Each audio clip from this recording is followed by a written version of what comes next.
We are going to open up with this Shuhei Yoshida interview on Kind of Funny with Greg Miller. Now, look, Shuhei is a gentleman gamer. That guy is as classy as they come. One of my favorite former PlayStation employees. Again, I was always very negative towards Sony, how they treated him regarding his demotion, which a lot of people said it wasn't a demotion. They just moved him somewhere else. No, he confirmed that it was a demotion. He got demoted because he didn't agree with some of the things they were doing, and they kind of sent him into the basement to deal with indies. We have actually confirmation of that, but that's not the only thing. A lot of stuff here regarding Horizon it's not going to shock a lot of people, but it's out in the ether. Like he dropped it like it was hot today. Lots of shock those ponies. That's what's going to shock. I think it's going to be a sticker shock for a lot of diehard PlayStation fans to see how one of their iconic employees or executives in Yoshida was treated, because obviously he wasn't treated the best. And he left PlayStation. They didn't fire him. He decided that it was time for him to go, probably because of the direction that they're taking. And we have a quote regarding the gas game direction that he is not a fan of. He does not think that that's the route that he would. And if he was Herman, he would have pushed back against it. We have all of that here, but I think the most surprising thing is his reaction to the PlayStation VR 2.0 question from Greg Miller. That really does speak volumes. But let's just jump right into the Shuhei Yoshida interview, because I think that it is very telling of what's going on with PlayStation, why they don't have a direction, why they don't have a roadmap, because I don't think they actually know what they want to do. And obviously, this interview is 2 hours long. I have not had a chance to watch it in full entirety. I want to thank J-Rock on Twitter for posting so much of what's going on. I was able to watch a little bit of it, get some context from watching the first, half an hour, and then getting a bunch of context from a bunch of people in the community who've been posting. But I want to go right first to speaking about when Shuhei was talking about the games as a service push. That is, well, listen, it's a thing, folks, and a perfect example of why you need to be in this is information that we learned. FYI, shocking, Helldivers 2, C-Money, sold more than Spider-Man 2. That is pretty unbelievable. Now, granted, there's a reason for that, and I think the reason is very clear. And PlayStation gamers, you're listening, get ready for something that you do not want to hear, but it is happening, and it's going to happen soon. That is day-and-date PC release. Now, Xbox release and Switch release, I don't know how that's going to go, especially with Xbox, because I think that PlayStation is extremely petty, but they're also not really that good in the fiscals. And they're going to have to figure out a way to make more money, because their PlayStation gamers are just not buying their marketed first-party games in an abundance like they did for the PlayStation 4. And they're certainly not buying the games in an abundance when it comes to these marketed deals. Perfect example of that, and you've talked about this on many of your shows, Stellar Blade is a great-looking game, dude. Sold 1 million copies. Astrobot, first party, 1.5 million. Rise of the Ronin, 1 million copies. And I can keep going. Final Fantasy VII Rebirth, not what Square was looking for. Undersold well what they were expecting. Why? Because, well, games like Helldivers or multiplayer, black hole games as it's known, the free-to-play games. And right now, what's running the gambit is Marvel Rivals. They had a record-breaking concurrent number. I think it was like 546,000 people playing that game, and it's only growing. They keep adding characters, but I do want to talk about this exact quote. And J-Rock writes, when speaking about PlayStation games as a service push, Shuhei Yoshida said this, and I quote, "If I was in Herman's position, probably I would have tried to resist that direction. Maybe that's one of the reasons why they removed me from first party." Ouch. Let's talk about this because again, we're going to break it down by each one of the segments. See, Money, live on the air with Greg Miller, it's proven that he was demoted because he did not believe in the direction that Sony was going. Let's get your thoughts. But we've been saying that as soon as it was in that. First of all, we've been saying that for the longest time, right? That they're changing their direction. Yep. They've come out and said it, right? Like just factually, higher ups have come out and said it, but nobody wants to acknowledge it or think about it or talk about it because PlayStation good, Xbox bad. That's Yep. it, right? But as soon as we saw that he was out, we knew it. He was the last of the old guard, right? He's basically the last one from the OG days that had any valuable impact at PlayStation. You know what I'm saying? Like all the people that were names that people knew about are gone. And, you know, it's clear as soon as they demoted him, like we knew it. That was clearly a demotion. You don't go from running the first party studios and being the president and doing all that stuff to dealing with indies. Okay. Indies are the least valuable. And I'm talking about actual numbers. I'm not talking about emotional value. Okay. Indies are the least valuable possible people that you could be looking over. Okay. It's just the reality of what it is. The games they make do not make crazy money. Obviously, you get the odd hit here and there. Same thing with big games, right? You get the odd hit here and there.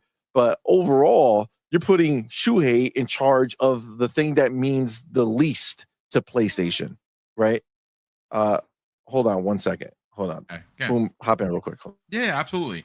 So what he's getting at is Shuhei held a position for 11 years, and he was in charge of first party. They started to move in a direction where he wasn't on board, and they demoted him to indies. Now, look, during the PlayStation 4 era, when it first launched, one thing that they did really well and they doubled down on is supporting the industries and the indie industry, and they did it to a great degree. And that's because at the time they didn't have a lot of first party games that were releasing when the PlayStation 4 first came out. As soon as they started hitting banger after banger, they moved away from indies. So it was less important for them. And I'm going to be honest with you, considering who Shuhei Yoshida is, how many years, 31, by the way, he spent at Sony Interactive Entertainment, more specifically PlayStation, to be demoted the way he was is disgusting. Please continue. Yeah, sorry about that. But yeah, so like you could see that it was a huge demotion, right? It was huge demotion. They did not like the way he was basically going to try to keep going the way they were going because that is what would have been best for the fans, right? Not for the dollars, but for the fans, that's the way it would have been. But you know, we know the scenario, right? They brought in Jim Ryan, right, before, got rid of the other guy, just pulled him out, right? Because it was Jim Ryan was the money man, right? That's what he did in Europe in his division. It was all about profitability. It was all about money. That's what he did. They brought him over because they thought he was going to do the same thing and clean everything up. Clearly, that didn't happen. It's not the way it worked out. But, I mean, they have a history of doing this already. Obviously, they thought Herman Hulst was going to come in and do something better, have a better idea. You know, oh, he's the guy who made Horizon, right? Wow, they made such a pivot. Horizon was a success, new IP. And then look at where they are. It's nothing came from this stuff. But as far as poor little Shuhei is concerned, you know, you could tell he didn't want it. I feel like if he was genuinely leaving because the amount of time he was there, he would have left at year 30. You know, so I'm like, hey, it's my 30th year. I'm out. 31 years feels like there was more conversations that took place, and he was like, you know what, I'm not down with what's going forward, so I'm out. He's not leaving the game industry. He's not retiring from it. And at 31 years to be at that position, I think it's pretty clear that it's going even further away from where he wanted to be. And kind of the fact that he even came out on Kind of Funny and just put all this stuff out there. Shocking. Right? Yeah. Just like the fact, like it's been days, dude. Like it was the 15th that he was, you know, saying the 15th he was out. The 16th, well, no, the same day. It was that day, because yesterday was the 15th, right? Today's the 16th. Yes, tomorrow's the 17th. Yeah. So it was the day he was done. He went over, he like wrote a tell-all book, right? In like a moment, he was like, I'm out the door. Peace out, Sony. I don't give a shit what you feel. I'm going to go talk and tell them whatever I want, right? And obviously he tried to phrase things in certain ways that didn't necessarily go too hard. But he was pretty direct, he's just kind of pretty matter of fact about certain things.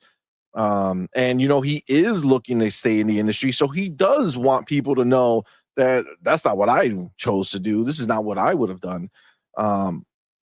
There's so many tidbits like that in the story, like in the interview. It's insane. But yeah, I mean, it's clear. We all see it. We all know the direction they're going, right? They're moving away from games being a pillar, right? Or one of their biggest pillars. That's the biggest thing, right? They're not moving away from gaming. They don't want gaming to disappear, right? It's the biggest thing they have. What they want to do is they want to elevate the rest of their businesses, right? And what they're doing is they've had those businesses and they haven't been able to grow them more than they've grown in the longest of time. But they were able to grow PlayStation. So what are they doing? They're saying, okay, this is the only thing that makes sense to us. If we have IPs that grew PlayStation, why can't we use those same IPs and grow our movie division and our TV division and everywhere else that they do business, right? And if we're growing these things, then we can add random shit that nobody is asking us to do, like go make a goddamn car, right? But go ahead and go make this car now, right? So this is what they're doing. Off the back of PlayStation, they want to grow everything else so that PlayStation is not the thing that they're most relying on, which is wild to me. But that's what they're getting. If you look at where they're spending their money, they're not investing in PlayStation since Bungie, right? Bungie was the last, dollar they really spent over there that mattered. Everything else, this Kadokawa thing, don't kid yourself. If you think for a second that even a micro percentage of that decision was based off of From Software, I promise you, you're wrong. Watch that. Go watch their CES where they said, hey, we're bringing our future to CES, and they left PlayStation out of it, right? Go look and watch them talk about anime, right? When they talk about anime, you're talking something completely different, something that they're 100% pumped and excited about, something that they see the future in. And what does Kadokawa have? Anime, right? That's why they did it. That's why they spent the money. This is 100% what it is. So you just got to accept the fact that they are looking to invest everywhere else.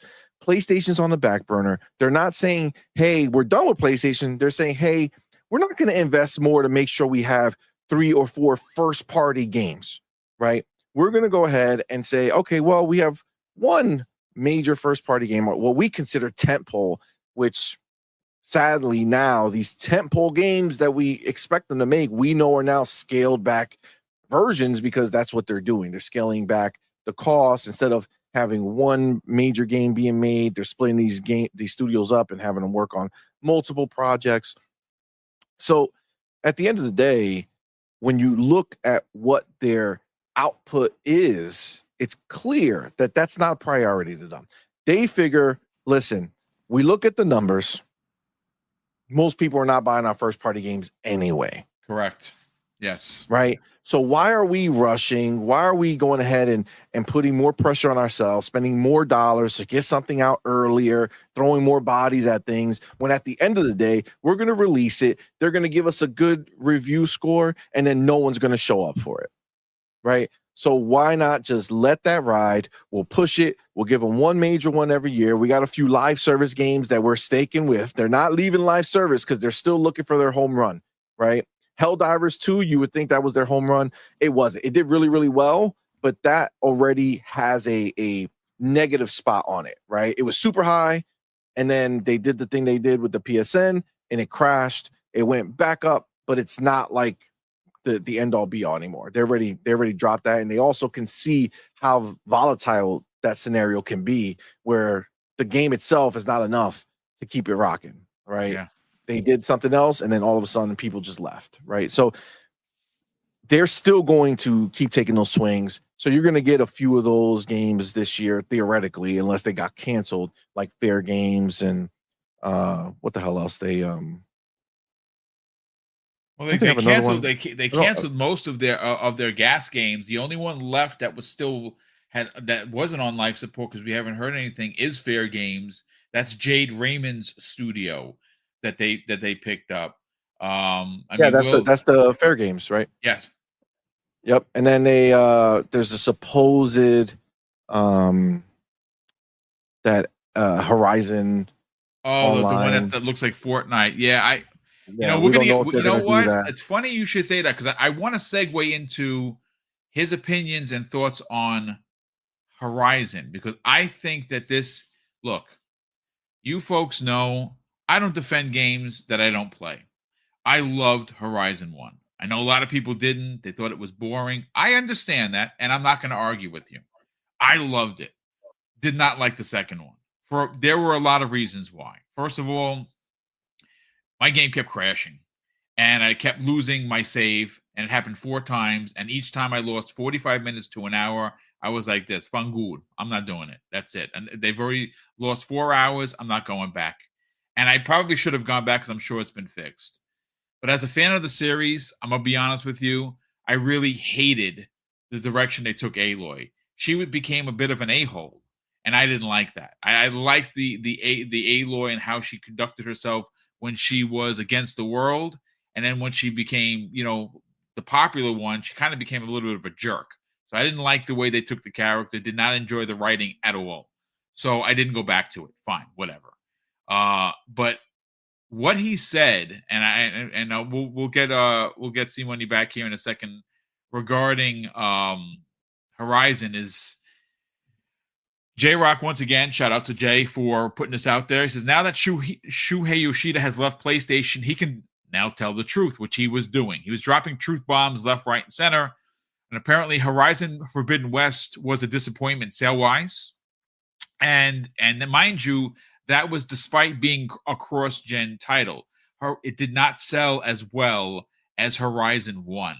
That's not good for a sequel. Usually sequels do better because people enjoy the IP, and then, well, boom, there you go. Now, where this leads into a potential problem for the Horizon series is, well, a couple of things. One, the sequel sold worse than the original. Not good, right? There is a game in development that has been in development for many, many years. That is a gas game that has the Horizon characters looking like Fortnite characters.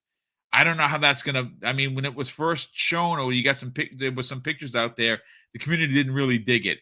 But it gets worse, ladies and gentlemen, about Horizon, specifically for C-Money, because Lego Horizon came out for the Switch, day one, came out for PC, day one, came out for PlayStation. Guess what? Nobody bought it.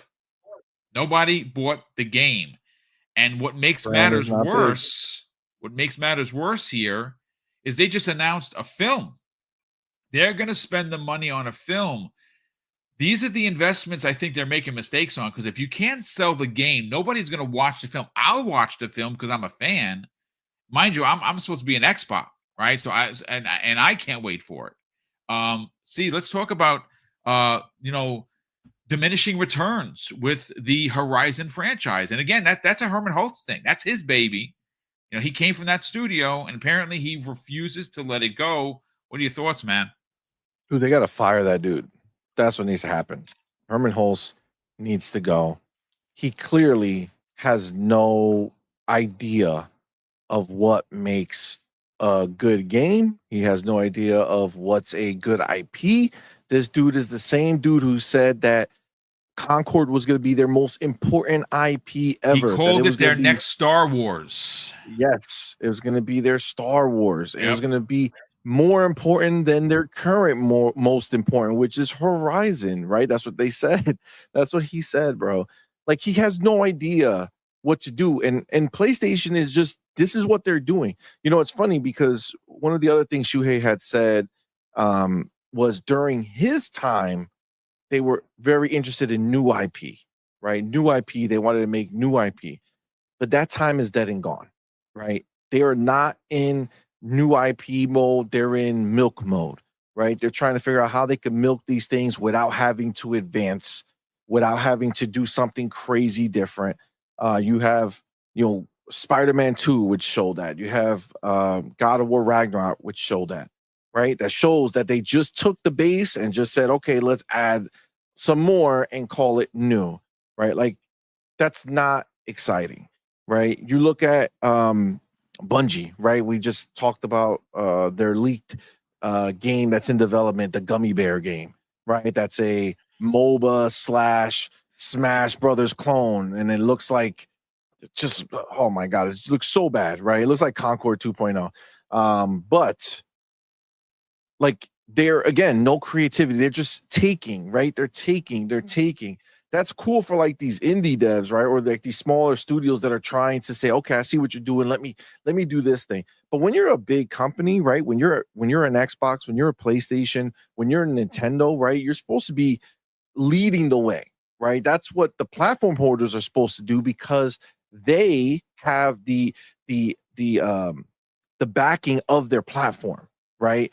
One game doesn't do well, it shouldn't be the end of the world. Now we know that's more real for some platform holders than other, but at the end of the day, they should be able to take risks. They should be able to do this. Now Xbox is doing that all day, right? We have games from every genre coming out. They're investing in real time strategy, all the other type of strategy like the Age of Mythology, everything. They have a whole bunch of different types of games being made at a high quality bar, and they're just saying, listen, we're doing this for our people. Hopefully they buy this stuff, right?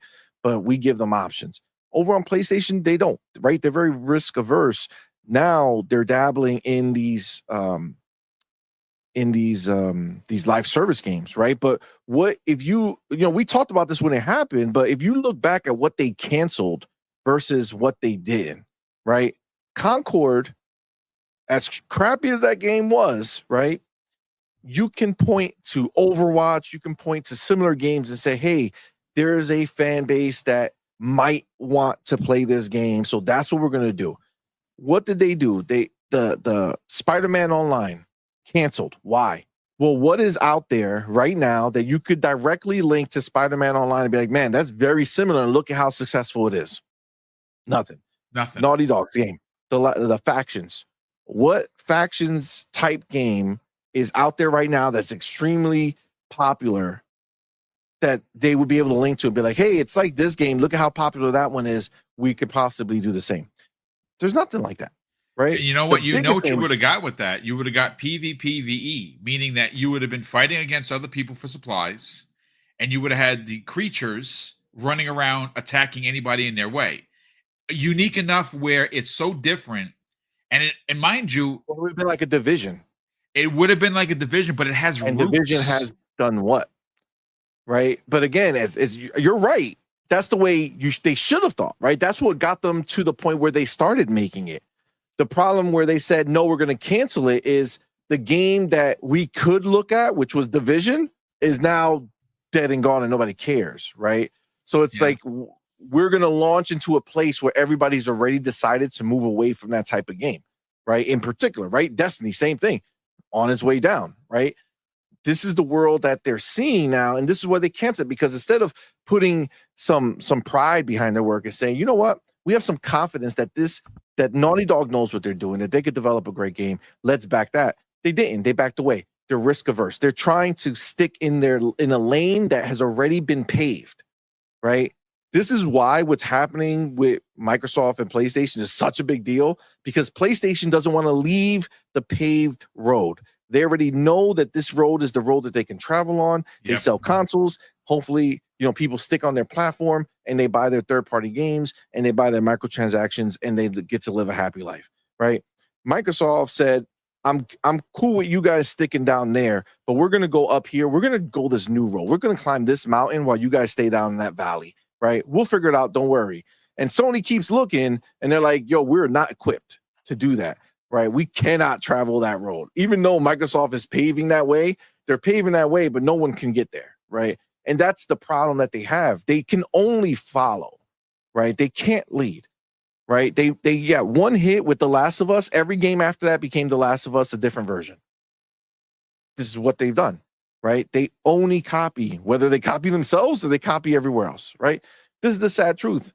And at the end of the day, this is where you look at something like Horizon. Again, they did the same thing. Horizon 1 was a new, fresh game. Did I care for it 100%? I didn't care for it. I didn't like her as a person.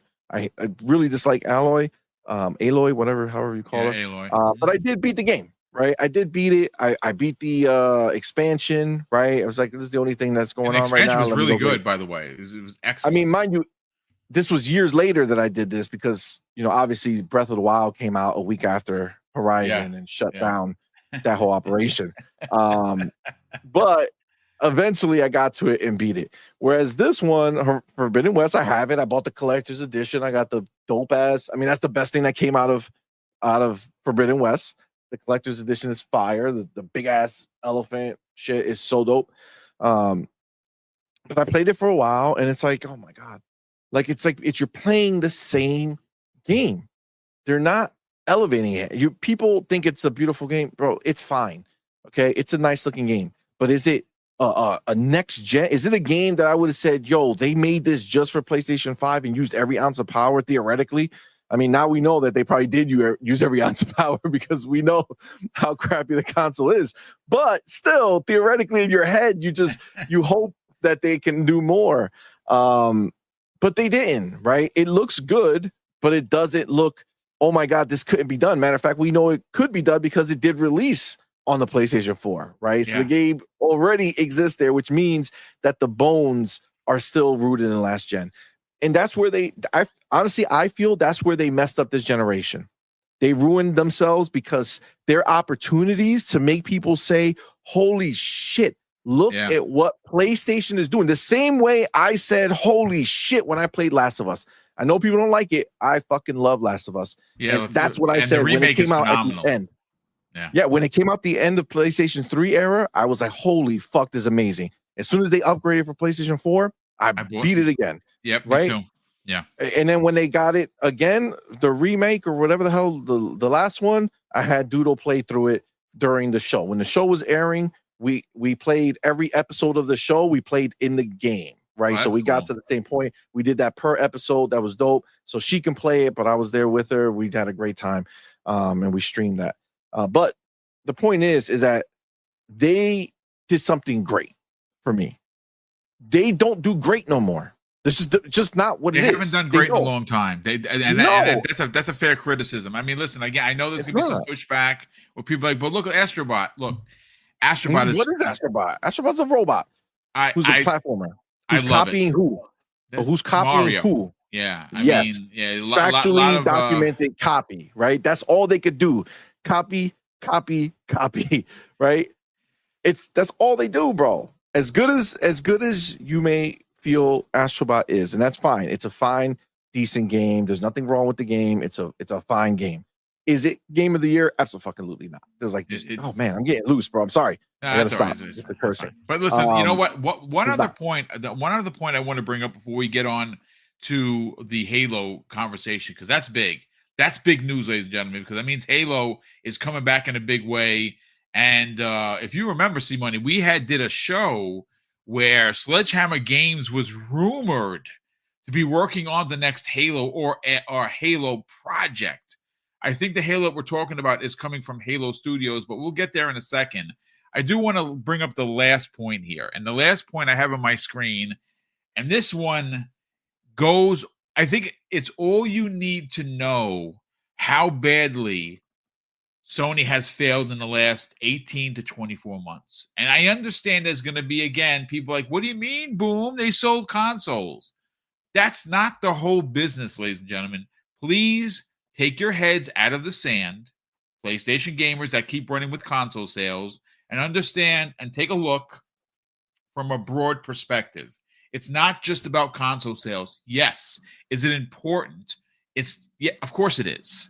And 65, 70 million consoles sold, that's wonderful numbers, but that's not the whole business. So when Greg Miller took it to a conversation, and Greg Miller's a fan of PlayStation VR. He has always been. He says, when asked specifically about the numbers for PlayStation VR 2.0, he didn't even get a response, money. What he got is, let's move on. That was his response. So obviously that's a sore spot for Sony. That is more millions of investment dollars wasted. And if you think about it, money, this is the problem. This is why the studio does not have a roadmap. And again, this is not piling on PlayStation. This is not trying to be a console war knucklehead. This is, let's just read the room. The room is Concord failed. PSVR 2.0 failed. A $3.6 billion investment into Bungie failed. They just keep losing. And you know what's crazy? What's crazy is that if you really want to see why things are the way they are, it's because like their service, it's like Game Pass, but not really. And it's $160 a year. And even in their top tier premium service, you don't get MLB The Show, and you don't even get something like Gran Turismo. Gran Turismo should be in there, and it's not. It's still $70 that they're charging. They can't afford to put it in there. That's the ultimate truth here. So this interview was very telling, but I want to get your final thoughts on the PlayStation VR 2.0 comment, because again, Greg was not digging. He simply just asked about it, and Shuhei cut him down immediately. Let's just move on. Well, you got to remember, that's Shuhei's baby. Yep. I don't know if you remember, but back in the day, Shuhei was all about that first VR, right? So he got them into it, right? He saw the tech, they pushed it, they went through it, and obviously didn't quite work out. I mean, the first one, just like Connect, right? The first Connect did amazing, right? Second Connect, they wanted it out the box, they wanted anything to do with it, right? Same thing with PlayStation VR. PlayStation VR, the first one did great, right? It was a new thing. People were excited to see what it was. It did pretty good, right? But the second one, listen, the second one is a great piece of tech. Like, they didn't skimp on the hardware. Is the Quest 3 better? Yes, for sure. It is. It right? is. Absolutely. Better and cheaper. But and more usable. But it wasn't like they released some crap, VR. You know what I'm saying? They didn't. I had it on the other day for the I have my older kid. She wanted to play the the lightsabers. Yeah. The job simulator. Job simulator is fun. That's a fun game. Yeah, it's fun. They just like to goof around and shit. But they put it on. They had a good time. It's fine. It looks great. I love the way that it's kind of like a communal way of playing, because even though they're in the headset, it automatically shows you what they see on the screen. Yeah. So everybody's laughing and yelling and joking and having a good time, right? So it's I have no problem with the VR2. We have it. Is it a waste because nothing else is going to come from it that matters? Yes. Is it a waste because we thought that they would support it? Yes. But I mean, the tech itself was fine, right? It's just people are done with this stuff. You know what I'm saying? Like, VR has already its niche. If you want VR, you're either a high-end VR user, which that PlayStation VR 2 is not. Okay, you're not gonna. If you're a high-end VR user, you're a PC user. Okay, this is just who you are. You have a PC that's gigantic, right? And you have full room scale, VR. You got the treadmill. You got all this stuff. Like the people who are in it are super high end, or they're way more casual and they're buying a Quest. Remember, no matter how you cut it, you need a PlayStation 5 to use the PlayStation VR. And it's just what it is. So the PlayStation VR was more than the console. Yeah, exactly. So it's like at the end of the day, it just doesn't make sense for most people. And they're not going to do that. I mean, remember Xbox was going to make VR for the console, but they saw where it was going. It doesn't have that big, uptick, right? There's not crazy amounts. VR didn't take over the world, right? Is it an awesome thing to have? Yeah, I think that a lot of people over time will just pick one up, either the 3 or something like that over time from Quest, and just have it for the odd one or twice they want to jump in and see what it's about. The whole AR thing is picking up now. They're trying to make it more useful for the average person to actually use these things. But it was never going to be anything big. They bet on it. They went too expensive for the product and the fact that you needed the PlayStation. If they would have marketed right out the gate as a VR headset that worked with PlayStation or PC and just like kind of marketed it as a just a VR headset that you could just use, and if you happen to plug it into the PlayStation, it works this way. If you plug it elsewhere, they might have had a better chance. But you're not going to go now and sell people an adapter to take their PlayStation VR 2 and use it on their PC. Oh, by the way, when you do that, you lose all the features of the VR 2 that mattered. So it's like, come on, man. It's just a stupid business idea, but this is what they do, right? They waste money on these things because nobody's there to tell them to stop. Like, don't be stupid, right? They got rid of the people that matter. I mean, the idea, if you watch that interview with Shuhei, the biggest thing that you could see is a lot of it is like, well, if I were there or in my time, right, I'll answer it from my time. We wouldn't have done this, or this is what we would do, or this is how we would look at it. He said, I don't know if he said it here or if you had the clip, but also in the show, he was like, yeah, I mean, I wouldn't have done the movie thing. Right. We didn't talk about that, but he was, you could tell that he was very bothered because he said specifically that the movie and film industry looked down at them, and he didn't feel that he wanted to put the IPs on film, on anime, on TV. He didn't want to do that. And again, that's an old school way of doing things. Again, cross-pollination, especially when it comes to media, is super important. Whether that be comics, graphic novels, anime, film, TV, and games, they all toys, models, you name it, you throw your favorite collectible in there, it matters. And they all have this togetherness that they're supposed to help sell the brand.